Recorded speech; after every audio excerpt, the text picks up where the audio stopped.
সবাই কেমন আছো? আর দেখতেই পাচ্ছ আমরা দুজনেও বেরিয়ে গেছিলাম কোথায় যেন ঘুরতে।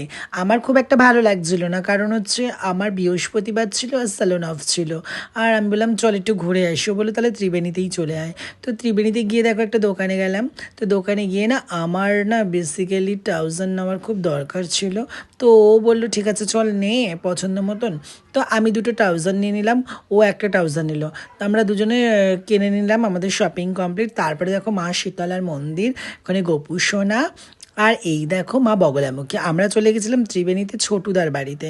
হ্যাঁ, কি সুন্দরভাবে দেখো মায়ের এত সুন্দর মুখ আর এত ভালো লাগছিলো, দারুণ লাগছিলো। আমি মাকে একটু প্রণাম করে নিলাম, তারপর ছোটুদার সাথে একটু গল্প করে নিলাম। হ্যাঁ, দেখো ছোটুদার আর বৌদি এত ভালো, এদের কথাবার্তা ব্যবহার এত ভালো। তারপরে দেখো বৌদি আমাদের জন্য মিষ্টি নিয়ে চলে এলো, সিঙ্গারা আর মিষ্টি নিয়ে। তো সত্যি ভীষণ ভালো মনের মানুষ, সত্যি ভীষণ ভালো মনের মানুষ। তারপরে এত আমাদের ভালোবাসলো, মানে কথাবার্তা এত ভালো। তারপর আমি আর মিষ্টি দুজনে মিলে মোমো খেতে গেছি। হ্যাঁ, আমার মানে আমি বলছিলাম কিছু খাবো, বলছে চল মোমো খেয়ে আসি। তো দুজনে মিলে না আমরা একটু মোমো খেয়ে নিলাম। খেয়ে দিয়ে তারপরে ও আবার বললো ওদের ওখানে কি কীর্তন আছে, বললো চল একটু কীর্তন দেখে আসি। আমি বললাম ঠিক আছে চল।